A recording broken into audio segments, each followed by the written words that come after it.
សារព័ត៌មានអ៊ីរ៉ង់អង្គការណាល់ចុះផ្សាយថាអ៊ីរ៉ង់កំពុងធ្វើចលនាកងទ័ពនៅពីនេះជាមួយនឹងការពង្រីកកងទ័ពដល់ទៅ1លាននាក់នៅតំបន់ដែលត្រូវត្រៀមប្រយុទ្ធជាមួយនឹងកងទ័ពសហរដ្ឋអាមេរិកនិងអ៊ីស្រាអែលជាសង្គ្រាមទ័ពជើងគោកបើអាមេរិកនិងអ៊ីស្រាអែលបើកការវិលុកដោយទ័ពជើងគោកកងឆ្មាំបដិវត្តអ៊ីរ៉ង់បានបង្កើនកម្លាំងទ័ពរបស់ខ្លួនឲ្យដល់1លាននាក់នៅពីនេះនៅគណៈដែលអ៊ីរ៉ង់មានទ័ពប្រយុទ្ធមុនសង្គ្រាមផ្ទុះឡើងគឺ60,000នាក់សេចក្តីរាយការណ៍ពីមន្ទីរពងទង្គនបានដឹងថាសហរដ្ឋអាមេរិកកំពុងតែត្រៀមទ័ពជើងគោកដើម្បីវិលុកបុកច្រាំងចាប់យកតំបន់ណាមួយពីដៃរបស់កងទ័ពអ៊ីរ៉ង់ឲ្យក្លាយជាតំបន់ទ្រនាប់ដើម្បីបង្កើតមូលដ្ឋានទ័ពសហរដ្ឋអាមេរិកដ៏រឹងមាំនៅក្នុងទឹកដីនៃប្រទេសមជ្ឈិមបូព៌ាមួយនេះអ្នកជំនាញយោធាសង្កេតឃើញថាអ៊ីរ៉ង់បានធ្វើចលនាកងទ័ពដល់ទៅ1លាននាក់នោះគឺអ៊ីរ៉ង់កំណត់យុទ្ធសាស្ត្រថាខ្លួនគីបើចាញ់សហរដ្ឋអាមេរិកនិងអ៊ីស្រាអែលគឺត្រូវបញ្ចប់ត្រឹមសមរភូមិទ័ពជើងគោកនេះហើយអ៊ីរ៉ង់មិនព្រមចាញ់សហរដ្ឋអាមេរិកនិងអ៊ីស្រាអែលត្រឹមសមរភូមិលំហអាកាសនោះទេបើទោះបីជាកងឆ្មាំបដិវត្តអ៊ីរ៉ង់រដ្ឋាភិបាលសាធារណរដ្ឋអ៊ីស្លាមអ៊ីរ៉ង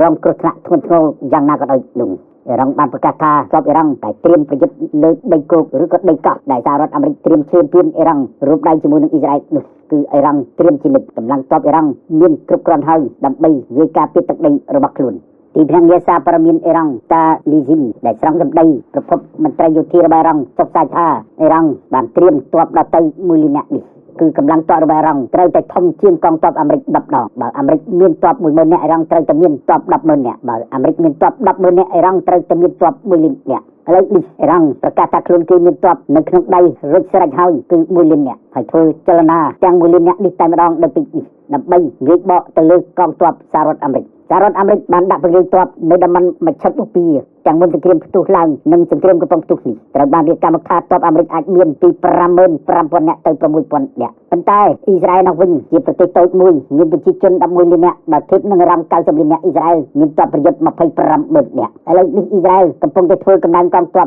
លឿនបំផុតឬយុវជនដែលបុកវេនឲ្យប្រើប្រាស់អាវុធរួចទៅហើយនោះមានចំនួន40,000នាក់ថែមទៀតអ៊ីស្រាអែលប្រកាសថាគេបានត្រៀមទ័ពបំរុងពី28,000នាក់ទៅ40,000នាក់បានរួចរាល់អស់ហើយដើម្បីត្រៀមប្រតិបត្តិការវិលុកទ័ពជើងគោកសហការជាមួយនឹងសហរដ្ឋអាមេរិកប៉ុន្តែសង្គ្រាមទ័ពជើងគោករបស់អ៊ីស្រាអែលវាយប្រហារទៅភាគខាងត្បូងនៃប្រទេសលីបង់ដើម្បីវាយរុញច្រាននិងកំទេចកម្លាំងសកម្មប្រយុទ្ធហ៊ីបូឡាលីបង់គឺអ៊ីស្រាអែលប្រើប្រាស់កម្លាំងទ័ពរបស់ខ្លួនមិនជាច្រើនអ្វីពេកនោះទេដែលគេបានប្រមាណថាអ៊ីស្រាអែលប្រើប្រាស់កម្លាំងទ័ពយ៉ាងច្រើនពី20,000ទៅ30,000នាក់ប៉ុណ្ណោះគេថាអ៊ីស្រាអែលកំពុងតែជោគជ័យនៃប្រតិបត្តិការវាយកំទេចកម្លាំងហ៊ីបូឡាលីបង់ដែលកម្លាំងនេះត្រូវអ៊ីស្រាអែលចាត់ទុកថាជាកម្លាំងទ័ពដើម្បីបំបែកសំណុំរឿងសហរដ្ឋអាមេរិកនិងអ៊ីស្រាអែលវាយប្រហារទៅលើប្រទេសអ៊ីរ៉ង់មកដល់ពេលនេះសង្គ្រាមសហរដ្ឋអាមេរិករួមដៃជាមួយនឹងអ៊ីស្រាអែលវាយប្រហារទៅលើអ៊ីរ៉ង់ពីចូលដល់ថ្ងៃទី28ហើយប្រតិបត្តិការទ័ពជើងអាកាសរបស់អ៊ីស្រាអែលនិងសហរដ្ឋអាមេរិកនៅបន្តរួមគ្នាទម្លាក់គ្រាប់បែកបាញ់មីស៊ីលទៅពេញប្រទេសអ៊ីរ៉ង់រដ្ឋធានីតេហរ៉ង់ប្រឈមមុខនឹងការវាយប្រហារដោយទម្លាក់គ្រាប់បែកចេញពីយន្តហោះចម្បាំងរបស់អ៊ីស្រាអែលនិងសហរដ្ឋអាមេរិករៀងរាល់ថ្ងៃរៀងរាល់ជប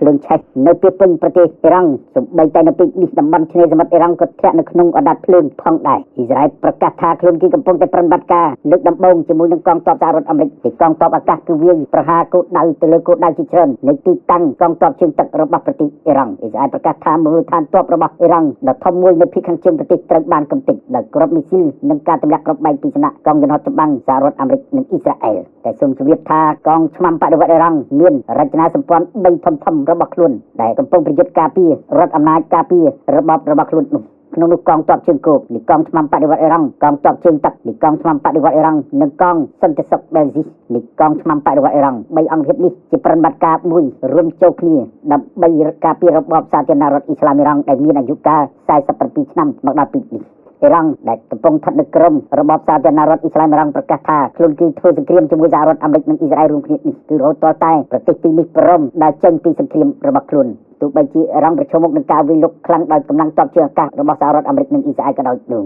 អ្នកជំនាញមើលឃើញថាសង្គ្រាមនៅតំបន់មជ្ឈិមបូព៌ារលកថ្មីបំផុតនេះវាក្លាយជាសង្គ្រាមដ៏គ្រោះថ្នាក់បំផុតចំពោះតំបន់ហើយក៏កំពុងតែគ្រោះថ្នាក់ធ្ងន់ធ្ងរដល់ពិភពលោកទៀតផងភ្លើងសង្គ្រាមដែលកំពុងផ្ទុះនៅតំបន់មជ្ឈិមបូព៌ានេះបានបង្កឲ្យពិភពលោកធ្លាក់នៅក្នុងវិបត្តិប្រេងឥន្ធនៈដ៏អាក្រក់បំផុតពុំធ្លាប់មានដូចនេះដែលតម្លៃនៃការឡើងថ្លៃប្រេងឥន្ធនៈឡើងពីពេញពិភពលោកនៅមុនសង្គ្រាមផ្ទុះឡើងប្រេងឆៅ1បារ៉ែលប្រមាណជា$85សហរដ្ឋអាមេរិកឥឡូវនេះវាឡើងដល់ទៅ$110សហរដ្ឋអាមេរិកដែលនាំឲ្យតម្លៃនៃការប្រើប្រាស់ប្រេងឥន្ធនៈនិងឧស្ម័នឡើងថ្លៃយ៉ាងខ្លាំងនៅបណ្ដាប្រទេសមួយចំនួនក្នុងសង្គ្រាម28ថ្ងៃមកនេះគឺសង្កេតឃើញតំបន់មជ្ឈិមបូព៌ាផ្សែងខ្មៅខ្មុះខ្មាញ់នៅបណ្ដាប្រទេសនៃឈូងសមុទ្រពាក់ តែជាប្រទេសឧស្សាហកម្មប្រេងសម្រាប់គ្រប់គ្រងពិភពលោកអ៊ីស្រាអែលវាយទៅលើគោលដៅទីតាំងចម្រាញ់ប្រេងរបស់អ៊ីរ៉ង់ស្ថានីយ៍ស្តុកប្រេងរបស់អ៊ីរ៉ង់ដើម្បីបន្ថយប្រាក់ចំណូលរបស់របបសាធារណរដ្ឋអ៊ីស្លាមអ៊ីរ៉ង់ប៉ុន្តែអ៊ីរ៉ង់វាយសងសឹកវិញគឺទៅលើទីតាំងចម្រាញ់ប្រេងរបស់អ៊ីស្រាអែលទីតាំងស្តុកប្រេងរបស់អ៊ីស្រាអែលបន្ថែមលើនេះទៀតអ៊ីរ៉ង់បាញ់ទៅលើសម្ព័ន្ធភាពរបស់សហរដ្ឋអាមេរិកនៅតំបន់មជ្ឈិមបូព៌ាសម្ដៅទៅលើទីតាំងចម្រាញ់ប្រេងក៏ដូចជាទីតាំងស្តុកប្រេងរបស់ប្រទេសទាំងនោះផងដែរប្រទេសឧស្សាហកម្មប្រេងធំៗនៅតំបន់មជ្ឈិមបូព៌ាភាគច្រើនរងការវាយប្រហារជាពិសេសគឺប្រទេសអារ៉ាប់រួមប្រទេសអារ៉ាប៊ីសាអូឌីតប្រទេសកាតាប្រទេសហ្សូដានីប្រទេសបារ៉ែននិងប្រទេសគុយវ៉ែតស្ទើរជាប្រទេសដែលនាំប្រេងឆៅទៅកាន់ទីផ្សារនៅតំបន់អាស៊ីនិងអឺរ៉ុបប៉ុន្តែការបិទច្រកសមុទ្រហុំបូសដែលធ្វើឡើងដោយកងឆ្មាំបដិវត្តរងនៅពេលនេះបានប៉ះពាល់ខ្លាំងនៃការបញ្ចេញប្រេងទៅកាន់ទីផ្សារអាស៊ីនិងអឺរ៉ុបជាពិសេសគឺអាស៊ីស្ថានភាពសង្គ្រាមនៅតំបន់ឈូងសមុទ្រពេទ្យនិងសមុទ្រហុំបូសកំពុងធ្លាក់ក្នុងភ្នក់សឹកភ្លើងសង្គ្រាមដែលកងយន្តហោះចម្បាំងរបស់អ៊ីស្រាអែលនិងសហរដ្ឋអាមេរិកនៅតែប្រតិបត្តិការតាមកំទេចទីតាំងសំខាន់ៗនៃទីតាំងកងនាវាចម្បាំងរបស់អ៊ីរ៉ង់មកដល់ពេលនេះសហរដ្ឋអាមេរិកប្រកាសថាខ្លួនគេបានកំទេចនាវាចម្បាំងនិងនាវាដឹកភស្តុភាររបស់អ៊ីរ៉ង់ដល់ទៅជាង120គ្រឿងចំណែកឯអ៊ីរ៉ង់វិញប្រកាសបាញ់ពន្លិចកប៉ាល់ដឹកប្រេងថ្ងៃណាដែលឆ្លងកាត់ច្រកសមុទ្រហុំបូសមិនទទួលបានការអនុញ្ញាតយល់ព្រមពីកងឆ្មាំបដិវត្តអ៊ីស្លាមអ៊ីរ៉ង់ច្រកសមុទ្រហុំបូសគឺជាផ្លូវនាវាចរដ៏សំខាន់បំផុតដែលនាំប្រេងទៅកាន់អាស៊ីនិងអឺរ៉ុបជាពិសេសគឺអាស៊ីទទួលប្រេងចេញពីច្រកសមុទ្រហុំបូសនេះគឺ80%គេរំពឹងថាសង្គ្រាមទ័ពជើងគោកសហរដ្ឋអាមេរិករួមជាមួយនឹងអ៊ីស្រាអែលអាចនឹងផ្ទុះឡើងនៅក្នុងអំឡុងសប្តាហ៍ទី2នៃខែមេសាខាងមុខនេះដែលនៅទីនោះអ៊ីរ៉ង់ត្រៀមទ័ពដើម្បីបណ្ដេញទ័ពសហរដ្ឋអាមេរិកនិងទ័ពអ៊ីស្រាអែលដល់ទៅ1 លាននាក់